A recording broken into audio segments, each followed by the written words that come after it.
Hey everybody, welcome to another episode of Sordward and Shielbert's Spectacular Podcast, episode 1, 2, 3, 4, 5, 6, 7. It's your commissioner, Lad Dog, aka head coach of the Boston Braviers, aka your defending champion. And this week, I am joined by none other than Jack, head coach of the Tuscaloosa Talon Flames. How's it going? And Joe, head coach of the Houston Darmanitans. How's it going? Hey guys, thanks for joining me. So we just finished week 3 of the season. We are starting to see separation among the teams now. You know, the season's really unfolding, and I'd love to hear your guys' matches this week. Joe, obviously you and I played against each other, so I'll let you kind of do the talk. There's no point in both of us rehashing the same match. That is on the YouTube page, by the way, for those of you who want to check it out. But Jack, why don't you tell us how Tuscaloosa's been doing this week? Played against Charm City this week. It was a pretty convincing victory. Had a few things I wasn't expecting, but overall came out on top. Very nice, very nice. You have 4 Pokemon remaining, only lost 2. You continue your torrid season at the top of the standings. Well done. Well Thanks. done. A man of few words, obviously, right there. You know, humble brags, convincing victory, but he won't go any further into that. Joe, how about you? Your match against the Boston Braviers. Break it down for me. So that match was a roller coaster for me. I was confident at the beginning, but You had me at the beginning. that's the thing. That you had, I was like, what the hell am I doing? It was good at the beginning, but once the BS confusion hit, it threw me off. And then once you got my Toxic Croak, it just went all downhill. I was in panic mode. I didn't know what to do. Once my Toxic was down, I was like, okay, I'm going to lose. And I kind of just tried to fight it out, but we just couldn't break through, unfortunately. Yes, the key confusion. That's why you run it, because it just takes one, baby. Takes one. It's like a free fake out. And it's funny too, because I was debating. I was going to put a Lumberry on one of my Pokemon, and I ended up putting it on Bronzong. Mm-hmm. But I was thinking about putting that Lumberry on Dreadnought, Dreadnought. But I ended up putting Assault Vest because I was like, he needs the extra special defense against your Hatterene. No, it's super bulky. Exactly. So and now I'm thinking like maybe I should have put the Lumberry on that Dreadnought because the video doesn't show, but I was going for superpower there. Mm-hmm. So I was like, okay, this superpower takes out the Melmetal. I'm set for this game because Melmetal was my greatest fear. That thing just destroys its double Iron Bash. So when I didn't hit that superpower, as you see in the video, it just went all downhill. Then the Follow Me, it collapsed. And I wonder how the game went if I would have hit that superpower or put on that Lumberry. You know something, Joe? All I gotta say is don't think about what could have happened. Just relish in my victory that did happen. And besides, as we know from last week, I only allow 1 superpower on Melmetal per season. Jack can attest to that. I will never not click follow me on a Clefable if there is something that will kill my Melmetal out. And that's too with the Follow Me. I totally forgot about the Follow Me. It was kind of like my nerves were there because I was like, I need to get rid of that Melmetal. So I just went for the low click, not even thinking about the Follow Me. And I could have went for the Poison Jab, and that probably would have knocked out your Clefable. So that match was a lot. Like, I kind of screwed myself over in that match a lot, but you played so well too. Yeah, no, I think overall both of us played. I mean, it's hard to, especially when you were out like in such an early commanding lead, because I had nothing to react to like your lead really. I really screwed up with mine, but yeah, I mean, obviously you're still in a good spot, Joe. We'll go over the standings like that. I needed that win. You didn't need that win. I needed that win, and I got that win. So we'll just leave it at that. I'm sure that you'll keep rolling as the season goes on, and maybe I can build some momentum with this. But yeah, so those are the matches of the coaches that were here. We are gonna go over the standings real quick, just go over everybody else's matches. Let's take a look at that. All right, guys, so up here, let's scroll this in a little bit to make it a little bit easier for those at home to read. Or not. Okay, yeah, that's all the teams. All right, so we'll break it down real quick. Starting from the top. Who the fuck is that? It's your very own Tuscaloosa Talonflames, 3-0, sole number one once again, 14 points, dominating. Second place, he's a regular on the podcast. You know him well. Montreal Milotics, also 3-0 with a very, very good 12 points. Then we got third place, our last undefeated team. For those who didn't check out that match, great match against the LA Kinglers today. 3-0 Denver Nine Tails, 10 points. Seoul, fourth place. We just talked about them, the LA Kinglers, 2-1 with 9 points. Very good. Fifth place, there you are, Joe. You didn't fall very far. Fifth place. 2-1, 8 points. The Houston Darmanitans, very respectable. Sixth place, we got a tie between the Minnesota Needle Kings and the Davenport Dragonfolds, both at 2-1 with 6 points. Eighth place, we have Detroit Steelix, 2-1 with 5 points. Ninth place, our last 2-1 team, the Waco Scissors, with 4 points. Then tied for 10th, we have Paris Saint-Germain, the PSG, and finally out of the doghouse, the Seattle Shiny Sylveons, both at 1 and 2 with 3 points. Your very own reigning champion, also out of the doghouse this week, in 12th place, 1 and 2 with 2 points. And we got the winless teams, all tied for 13th, Lavender Town Gangars, Charm City Charizards, Mighty Psyducks, and Worcester Delibirds. So, Jack, looking at this, obviously, I know what you're going to say about your team, but anything you want to say about the other standings? Not really. I'm pretty upset that Worcester's doing so poorly. I thought they had a really solid draft, but other than that, I think everything's kind of going to how I envisioned it after the original draft since the last time I've been on. True, yeah, and we'll get into Worcester a little bit more because kind of foreshadowing, we had free agency and trade start this week, and Worcester was part of the biggest trade in the society so far. Joe, I think they won that trade, honestly. We'll break that down. I mean, spoiler alert, I think so too, but obviously they're not performing with it, so what does that really say? Joe, what do you think of these standings right now after week 3? They're interesting. I don't really have much to say. Like, guys are killing it. The guys who kind of been struggling are struggling. I hope to see some turnaround. Maybe hope to see some people move up, some people move down, make it a little more interesting. Hope the next couple of weeks. Yeah, we'll see what happens. After next week, we'll be halfway through the regular season. So, those 0-3 teams, they really got to start turning it around. They got to put some time in, figure out their strategies, prepare for this week. The 1-2 teams, they have some time, but they really got to kind of like come out like 4 and maybe 3-2 the rest of this week. I think a 4-4 team, like, you should be able to make the playoffs at 4-4 pretty easily, since top 10 make the playoffs.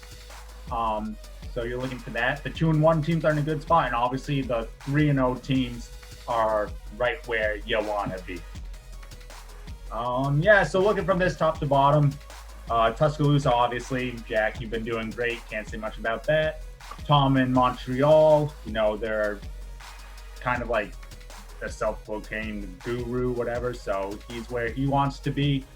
Denver, just kind of picking up where they left off from season 1. They were the overall 2 seed in season 1, so very good to see them performing again. Then we got all the 2-1 teams. It's good to see, a mix of season 1 teams and new expansion teams all in there. We got LA, Minnesota, Detroit, and Waco all at 2-1. And then you also got Houston and Davenport some new teams there at 2-1 as well. Very good to see them. The 1-2 teams, like I said, there's time to turn around. Seattle and myself, Boston, just got our first win, so hopefully we can ride the momentum. And PSG, unfortunately, is on a 2-game losing streak, but there's still time to turn around, fix their season. The 0-3 teams, Chris, Lavender Town, Zach, Charm City, Ali, the Side Ducks, and Juan, the Worcester Deli Birds. You guys gotta wake up right now. Next week is how your season's gonna go. If you lose, I'm sorry, but I don't see you coming 4-0 after that. Like, you know, just bring fun stuff after that. You know what I mean? Be goofy, but show me you can win. Especially you, Juan. I believed in you. Jack believed in you. Joe, I didn't get your take on this, but from Worcester's initial draft, did you believe in them? Yeah, so I faced him first week. I think it was the team I faced first week, and I was worried about his team. I was surprised he didn't bring his Gigantamax week 1. So he didn't bring his Gigantamax week 1. I was surprised from that. So he definitely does have to step it up. Did not bring your G Max, boys and girls. Season 1, I did it a couple times. I know that there are other teams who have done it, but you need a very, very good reason. You need to be like, oh, half of this guy's team just one-shots this, even if I G-Max. So, like, there's no point in me bringing this. I think there's always a good reason to bring it, because I feel like it's always a good, okay, I'm stuck in position, I could at least Gigantamax and do something, because a lot of these Gigantamax have nice secondary effects like yours with the confusion. Even if you have a team you're doing very bad against, that confusion could turn the game around, or mine, I know, puts up stealth rocks. So I think there's, like you said, there's never really not a reason to bring it, because you get the max HP. You need an astronomical reason, especially in doubles. It's you can cover your weaknesses a little better. Singles is kind of like a matchup dependent sort of thing. All right, so that's going over the standings. So now we'll kind of talk about the transactions. So I am going to bring that up. So guys, transactions. I know all of you guys had some, any that, like, I assume you guys don't regret any of your transactions, right? I'm pretty happy with mine. I'm definitely happy with mine, especially how my match went. Even though I lost, Zong helped out. He was definitely a strong player in that match. There you go. So I'm going to bring this up from the Discord, our transaction page, and we'll just start from the top here. So the first transaction of the season was the Montreal Milotics traded their A-tier Venusaur to the Mighty Psyducks for Cobalion. So we'll just kind of take turns. You guys, we'll just have one of us kind of talk about what do you think of this trade. So Joe, what do you think of this trade? Who's the winner overall? Who's the loser? Or is it pretty even? And what do you think this does for each team? I think definitely clear winner here in the Montreal Milotics, because Cobalion is such a good big player in doubles, and you saw that in Tom's last match where he used Justified to boost his attack. I will say though that this trade makes more sense when a later trade is revealed. Yeah, and we'll get to that. But overall, from pure power, I think Venusaur is better than Cobalion. But based on what we'll see later on in the transactions, Cobalion's the clear winner here in Montreal. All right, next we have your very own Boston Braviaries trade Torracat to the Denver Ninetales for Vanillix. Jack, what do you think of this trade? I think it's a pretty even trade. It gives both teams another tool to work with. So Denver gets an Intimidate user, and you got Vanillix that had free shot. That was good for your match. Although it didn't really come to play. So Vanillix really helped me this week, and It did. it's going to add a lot for me. Nice weather control against the weather teams. Can set up Aurora Veil at very just offensive, speedy. That's what my team needed. It needed a different axle when Trick Room isn't working. and that's what I was looking for. And I already had Intimidate user, and I felt like overall, I feel like Intimidate isn't too great against a lot of these teams. I'm sure there are a couple, but I haven't come up against one where I'm like, damn, I really need an Intimidate user here right now. In the fact too that Intimidate this gen has been nerfed so much because of what? Inner Focus, so many abilities this gen, they're like, hey, yeah, Intimidate doesn't affect them anymore, so I feel like it's not as prevalent as it is anymore. Right, for sure. And there's not like a lot of like Intimidate users that have extra utility. Like you got the Hitmontops of the world and like the Incineroars, and then after that there's not like, oh yeah, this is just a good Pokemon that also has Intimidate. Usually you're giving something up to have that Intimidate, which I don't know if it's worth it unless you have one of those like A or S tier level Pokemon.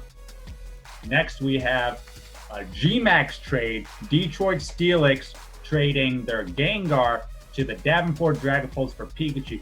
Very interesting trade. Overall, I kind of like it for Davenport. Like, I just think Gengar has such a higher power level, right? Strictly, I'd rather have, like, not even looking at their G-Maxes. Sure, Pikachu paralyzes, which is probably better than trapping in most situations, like 9 out of 10 situations. But just from a pure power standpoint, I think I'd rather have a Gengar than a Pikachu on my team. I don't know if either of you guys really disagree with that. I agree. I think agree as well. I don't know, I feel like Gengar could be good if they could do some Perish on gimmicks, but yeah. If you have like a Perish Trap team, you can close out a game. Like if you're up like 3-2, you can. I think in the raw power though, I think Gengar is fun. All right, now we go to the free agents from the first day. So LA drops Togedemaru and picks up Kofagrigus in the B tier. Very interesting because I'll let Joe kind of talk about this too, but they already had some Trick Room setters. So Joe, what do you think about this? Well, I think it's a good trade. It's Kofagrigus has such really kind of good utility with its ability. Like being able to take out other people's abilities, I think, is a big asset. And with Togedemaru, it doesn't do much. It got Lightning Rod, puts up a spiky shield, but Kofagrigus Will-O-Wisp and Hex is a good combo and kind of could do a lot defensively.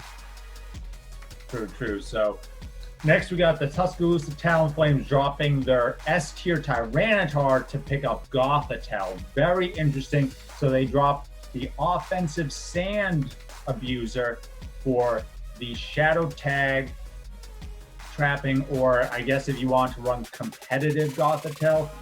Jack, why don't you talk about this a little bit? I have a couple different sets. I didn't think Tyranitar was really super useful to my team. It took I just didn't think the sand was worth it. I had other ways to change the weather.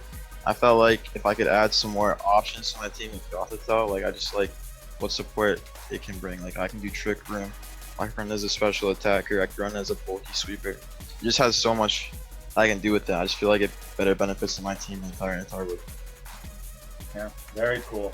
Next we got the Lavender Town Gengars drop Glalie and pick up Crustle. Very interesting, obviously a C tier pickup, so you're not looking for anything too great. Crustle can do like some body press stuff and all that. I think it's solid. Like the Bug and Rock is a solid like defensive combo. You know, Bug has a lot of good resistances and Rock covers a lot of Bug's weaknesses. Obviously Flying and Fire are the big ones there. Next, we got Montreal Milotics, another C tier. They drop Throw and pick up Bolton. Joe, what do you think of this? It's an interesting trade. I don't know too much about Bolton. I know it's that just a plain electric type. Unfortunately, it does not have its hidden ability available in the game right now, which is competitive, which would probably make it a lot better. Like, all you can have it do right now is Strong Jaw.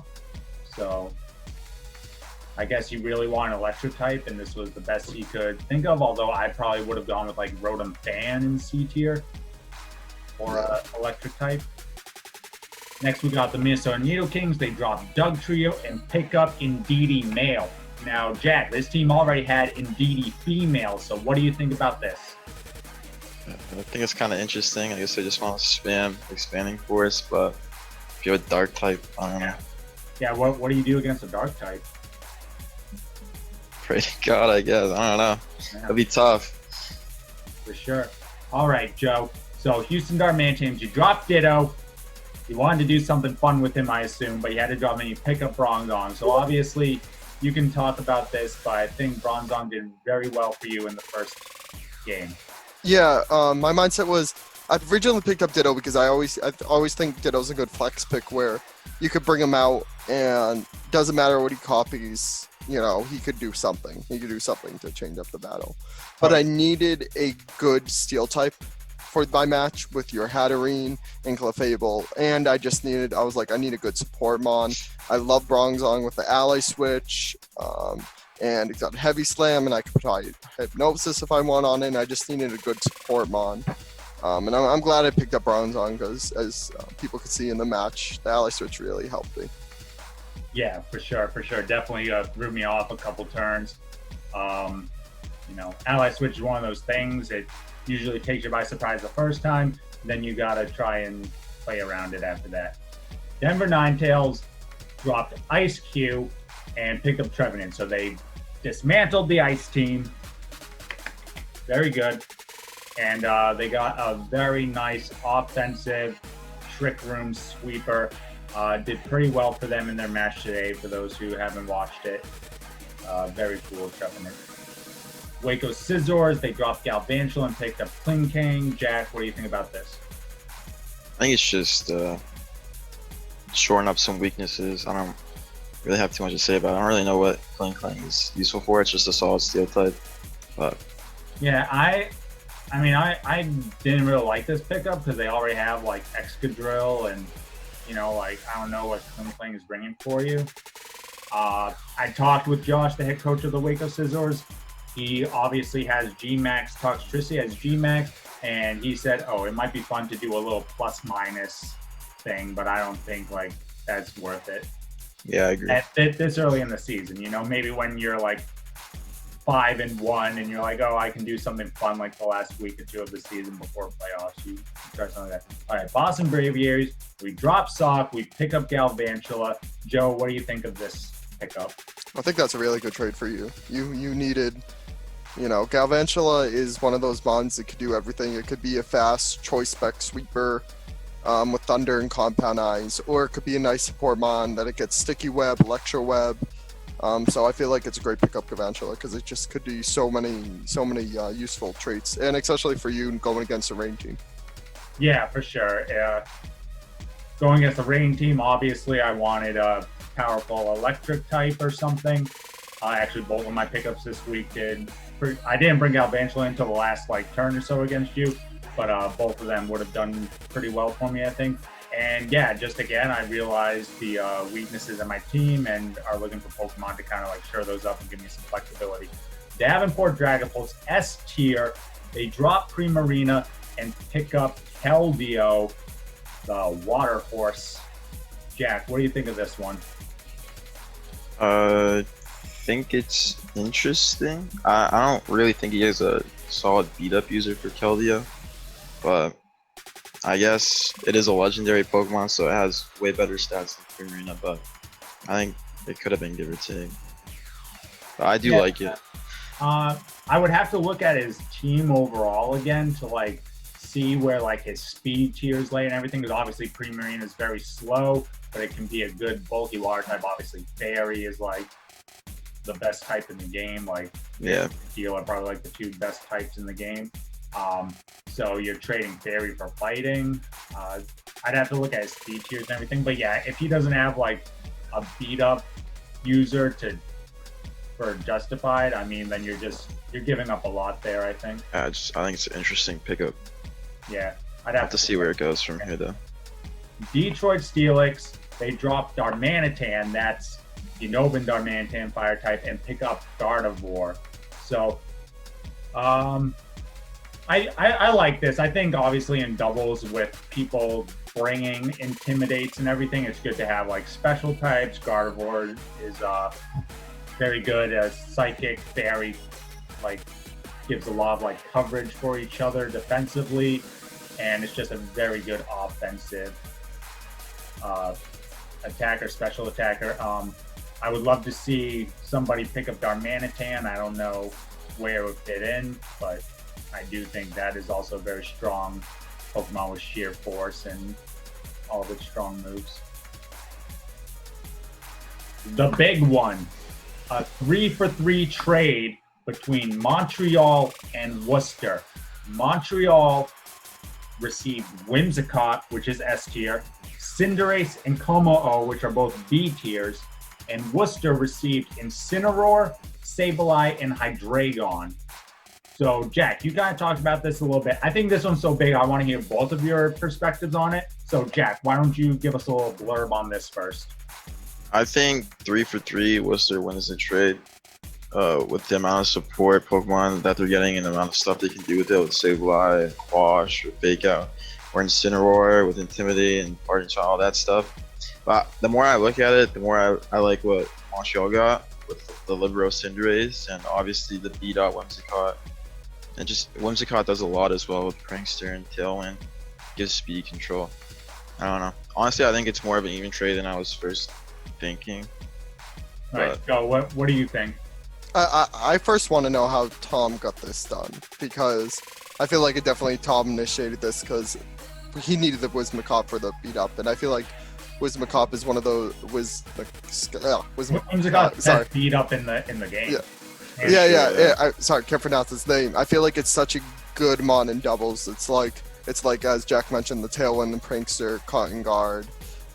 It's just such a great mon in doubles that I think Tom or Montreal Athletics won this, and with Cinderace with the Libreal, it just does so much. It's this gen's new Greninja.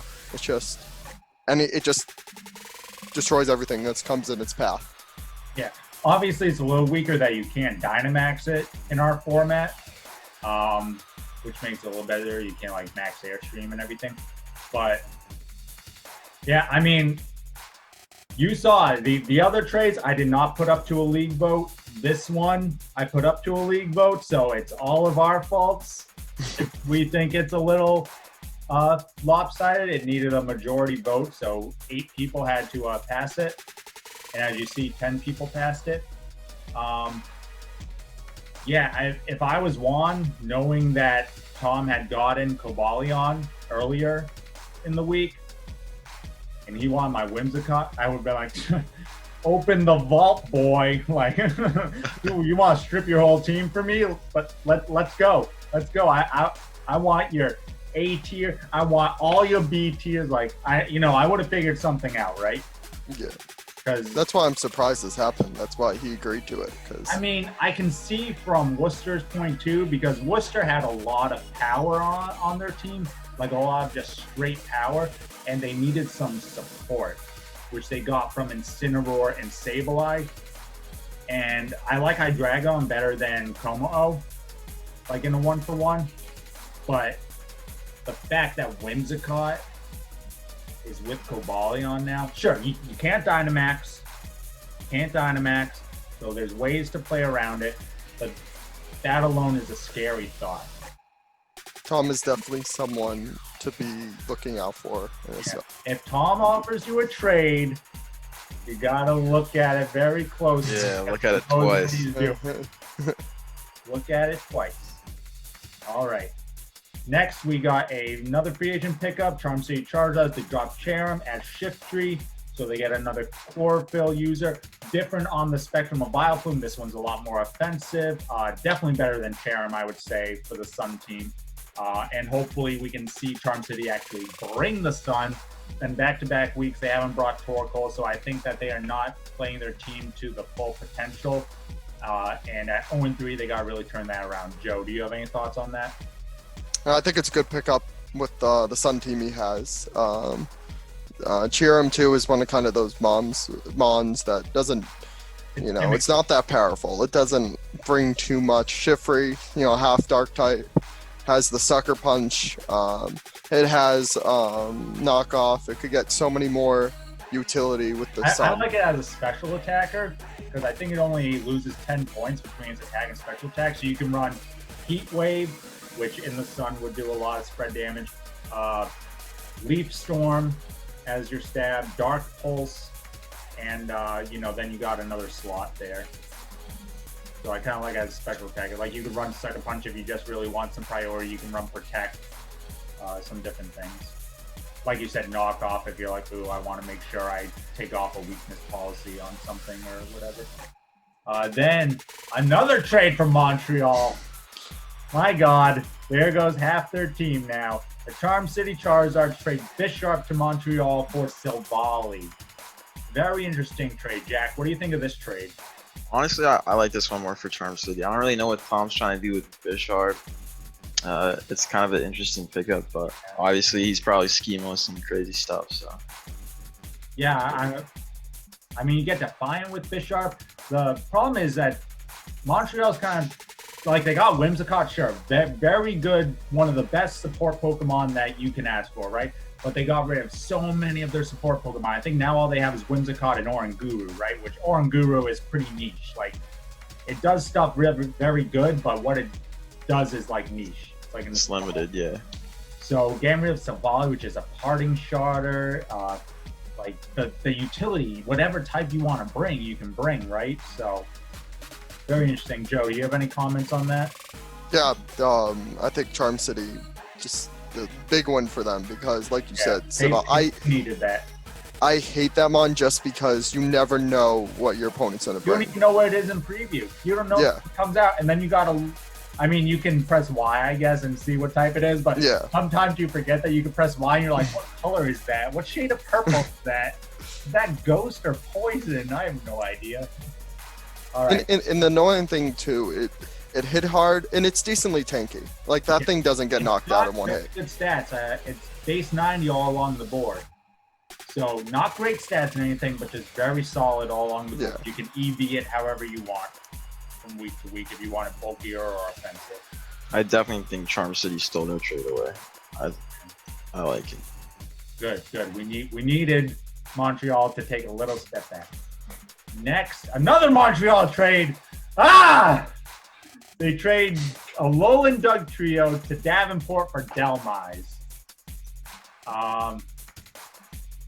Crap for crap, I guess. Do you guys have anything going? I don't really know. Yeah, and we'll just pass over this one. This is just like both of these mons were on the trading block, and they were like, oh, whatever. Montreal's just trade happy. They're like, yeah, I'll trade. And our last free agent pickup of the week, PSG adding Seismitoad and dropping Jolteon. I like this. I think Seismitoad is very solid. It in certain matchups in some of these teams, Water Absorb will be very good for them. Otherwise, it can be pretty bulky, and you can run stuff like Scald and other attacks, Muddy Water to lower accuracy. Joe, do you have anything to comment on this pickup? I think that's a good trade. Seismitoad is just a great mon. If you could get Rain Up, it has Swift Swing out, also has the ability. It hits hard. It also gets Poison Touch too. I think that is hidden ability too, which is not bad at all. So I think it's a great mon. We're Jolteon. It's just fast and just hits decently hard. I like the more utility mon they picked up. Yeah, for sure. Yeah, so that's all the transactions. Montreal went freaking crazy, so we'll have to see what happens with that. And now it's everybody's favorite time of the podcast when I show the trophy. Just kidding. It's mailbag time. So we got a few questions this week. Let's break it down.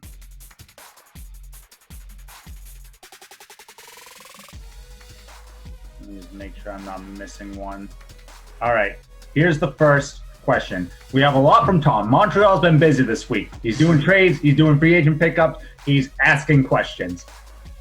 I don't know if we should answer these with all the shit he has going on. All right. What did you all think of the first week of trades? Obviously, I think we kind of went over this. He's probably trying to pat himself on the back here, right? Like, oh, what do you think of all the trades I did, guys? Yeah, I think most of them were pretty fair. I think a couple had some pretty clear, maybe not clear winners, but definitely like, okay, I see what this team is doing, and the other team gave it to them. Yeah, do you guys have anything else that we didn't talk about those trades? I think it was all pretty well summed up. Yeah. Same. Very good. Next, Tom asks, did your opponent bring anything new to the table with the transactions this week that you weren't expecting? I'll speak for myself. Joe, obviously I knew that you picked up Bronzong, so I was expecting, because usually you don't make a free agent pickup during the week unless you're expecting to bring that Pokemon.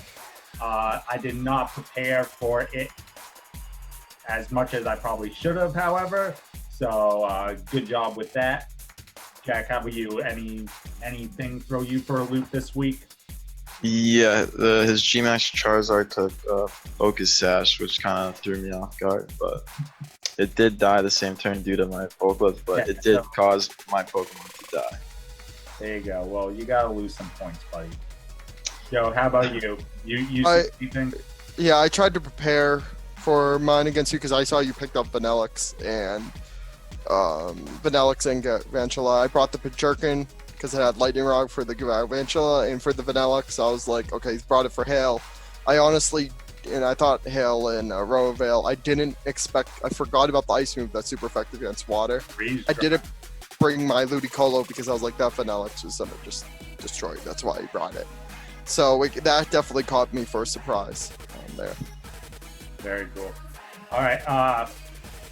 Obviously, I'm sure Tom would say more about this with all the pickups and drops that he did, but from your free agents and trades, do you feel like the underperformed or overperformed? Obviously, I felt like mine overperformed. Vanillix was very key in my victory, and I feel like if I had to have used Galvantula earlier than I had to, it would have done its job.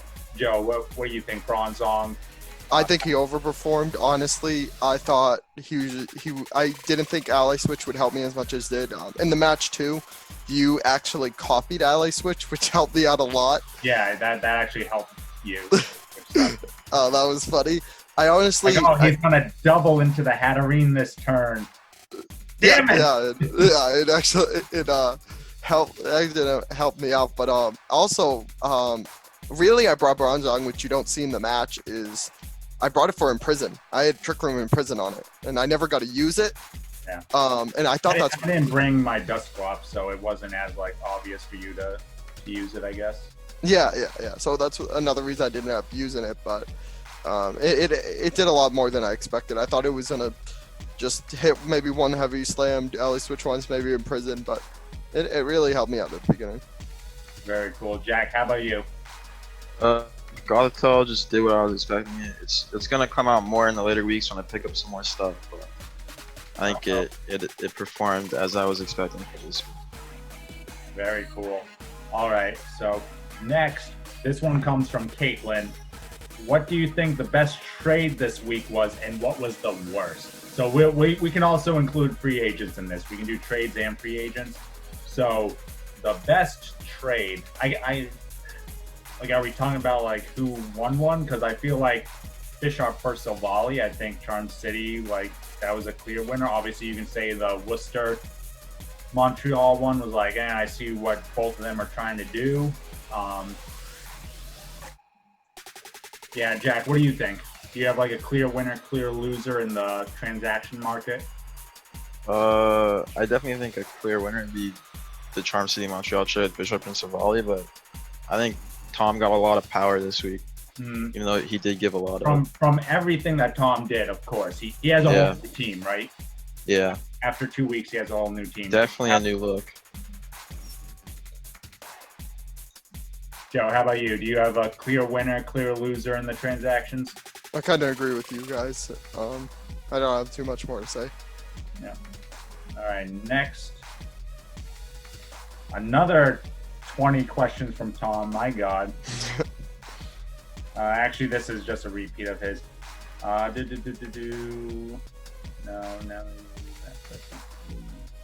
All right, so this is kind of just talk about your general season sort of question. Now that we wrapped up week 3, we're over a third of the way through the season. How's your season been for you so far? I got a long road ahead of me. Jack, how's your season been? It's been pretty good. Joe, how's your season been? It's been good. I'm 2-1, and I'm happy to where I am right now, and I'm hoping to, come back next week with a win and keep moving forward. There you go. Yeah, both of you are obviously in very good spots. I have faith in both of you. Looking at the standings and knowing who everyone played and beat, were there any upsets that you guys saw or that you thought? Joe, you might say that my win was an upset. No, I don't think it was. I don't think it was. You're the former champion. Funny. Yeah, for upsets, I think personally the Minnesota Waco game was potentially an upset. I liked Waco going into I want to say that, but you look at Minnesota's team. So Minnesota has a lot of weaknesses in their team, right? I think we kind of talked about that. They have a lot of Pokemon that share types, right? We talked about the Indeedis. You get a solid dark type, and what are you going to do against that? They have 2 bug types. They have like 3 ground types. But Waco's problem was they didn't have anything against ground. They used their creation pickup to pick up a steel type. That's not good against ground. They didn't have, like, Malamar was the only dark type. So the Indeedis with expanding force was able to wreck them. When you actually break it down, like, Waco's a more cohesive team, but they just ran into, like, Pokemon their team could not handle, and Minnesota has like 2 or 3 each of those Pokemon that they're bringing. So it's not like, oh, I might be able to double up into this one problem Pokemon and try and take it down, and the rest of my team can kill these. No, it's like, oh, I can't beat a ground type. Whoa, this team's bringing 3 ground types. I can't handle Psychic Surge, Expanding Force over and over again. Oh shit, both Indeedis are here. And you got Galarian Darmanitan, which is going to take down a Mon or 2. So, Joe, but yeah, overall though, all I gotta say is I need Worcester to live up to their preseason here. Like, stop dropping games. One, looking at you. Next, now that the season's starting, this is another question from Tom. Any team that you're afraid of now or that you're no longer afraid of? So I guess this goes into the Worcester thing. If they're 0-4, then it is what it is, right?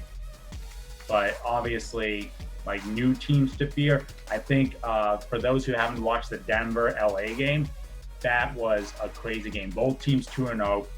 Both teams, the outplays were everywhere. LA got some key misses, which helped out in Denver's favor, but Denver played like a freaking Pokemon champion. That's something I would see on the VGC circuit, legit. Jack, how about you? Definitely more worried about Denver than I was before, and I'm personally less worried about Montreal, honestly. Wow, care to elaborate on that? That's big talk. I'm gonna be honest, I think his pickups just play into my team. I have a lot of stuff that can hit Cobalion, Whimsicott pretty hard, and without being able to Dynamax them, it's just gonna be easy pickings for Colossal, to be honest. Wow. Big talk from number 1. Joe, how about you? Any new team that you're starting to worry about, and any team that you're like, okay, this team, I was worried about him a week or 2 ago, it's done now? I'm worried about my opponent next week, Charm City. They pick up Savalion and Chiffrey. I think they're really putting their Sun team together well. And I'm pretty worried about them next week, and I'm already looking forward. I'm really looking forward to our match because I think it's going to be a good one. Oh, yeah. I would love to see a recording of that one. Sun versus Rain, classic. Yeah. I've like, after definitely my loss against you, I have already started preparing for this match, and I've already got some strategies, and in my mind, I've already been testing on Showdown. Awesome. Good to hear. All right. Next, we got a question from Devin, head coach of Detroit. How have the new moves from the DLC affected your team or free agent transactions? So, the only yeah, no, go ahead, Joe. I was going to say, I'm actually glad you brought this up because I'm surprised. I feel like we haven't seen as much new moves. I'm surprised because there's been a lot of good new moves that came out, and I haven't seen much of them, so that's good. Whoever asked that, good question. Yeah, I think a lot of them have to do with terrain, obviously. So you need very specific Pokemon. Like I dropped Psychic and put Expanding Force on my Hatterene just because it's only 10 base power difference. And if I Gmax Hatterene and do a max Mind Storm, then I get the terrain up. And then if I'm able to power down, then I get this crazy move, right? And obviously with Indeedee, huge buff to the Indeedees for Minnesota with Expanding Force. I think Expanding Force is obviously the best new move that we got when you're able to pull it off. Yeah, but you need those terrain setters, right? Which is hard to do when there's only one of each other than the Indeedees, of course. I know that Detroit's been bringing Grassy Glide on Rillaboom, obvious inclusion. Joe, you obviously have Concursion, so if some game you're like, oh, I don't need Lightning Rod on this, I'll try, Electric Terrain. You can start running some Rising Voltage, stuff like that. Jack, how about you? Any new moves that you've seen popping up or that you've been looking forward to using? I picked up the triple axle move. I think it's going to be pretty good for Weavile, but I think the new moves will come more into play when we get access to the new Pokemon. Oh, and then a different season for sure. Yeah, for sure. I actually what it's called, but it's a steel type move that destroys terrain. Oh yeah, Steel Roller. Mm-hmm. Yeah, I actually considered putting that on my Bronzong against you, because I was like, he might put up a Psychic Terrain and that might be just good. I was like thinking he might do Psychic and Expanding Force. So I think right now it's good for teams to have a good steel type, because when facing the Grassy Surge and Rillaboom and others, so I think that's a move that we'll hopefully see in play as the season goes on. Yeah, no, that's a good point. Yeah, for sure. That's one of those moves. Like if you got a Pokemon that can slot it in, or that needs like, oh, I just need to be able to hit something really hard with the steel type move just once, and I know they're going to set terrain, or I know I'm going to set terrain at some point this match, I'll bring this because I know that it will be used. Very high risk, high reward. I really want Jack to bring Power Herb, Meteor Beam, Colossal. Make it happen. He's got nothing to say to that. I mean, if I lose a game, maybe I'll start messing around, but I'm going 8-0 this season, so. Wow, big talk. All right. And last question for the night, also from Devin. Had you known about them prior to the draft? He's talking about the moves. Would you have drafted differently? Obviously, because these are like huge buffs to a lot of Pokemon, right? We talked about the Indeedees. Like, Indeedee Male is already a solid offensive Pokemon. Now it gets this really good move. Honestly, if I had known about it as the commissioner doing tiers, I would have put both Indeedees in A tier at that point. So I would have been like, okay, now you got Psychic, Terrain, and a very good offensive Pokemon with Male. They would have been in the same tier. The other Pokemon, I wouldn't see them shifting tiers, but obviously, like, you would start, you'd be thinking about it more. Jack, how about you? I would honestly have considered, like, Concursion and Alolan Raichu. It does get Surge Surfer, so it can become a pretty scary sweeper if you get Choice Specs with the Rising Voltage. It does big damage. Obviously, it's got some pretty big weaknesses with ground types and stuff, but there's definitely some interesting things that could have changed my draft. How about you, Joe? Would you have been drafting some Pokemon differently or seeing others in a different light? Probably Rillaboom. I feel like that's like something, just a threat. Like a priority grass move is great. So I definitely on that, Mom. I probably would have tried to pick up that Rillaboom. Yeah, for sure. So, guys, that wraps up the mailbag. I want to thank Jack, head coach of the Tuscaloosa Town Flames, and Joe, head coach of the Houston Darmanitans, for joining me on this week's podcast. Guys, do you have anything more you want to say before we send the kiddos home? Thanks for having me. Thanks for having me as well. Yeah, thanks, guys. Again, stay current with the society and keep battling.